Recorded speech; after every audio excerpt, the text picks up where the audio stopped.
Wow! Bersih! Bersih! Bersih macam baru. Hari raya semua bagai nak gila. Bila puasa buat-buatlah lupa berpakaian.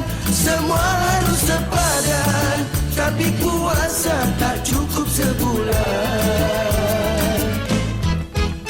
Berpuasa rukun Islam ketiga, wajib kita untuk menunaikannya. Tidak kira usia tua dan muda, miskin dan kaya semua serupa.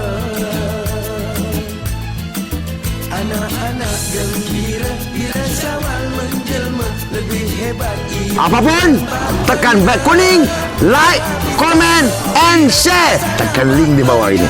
Wow! Sabun padang terbaik.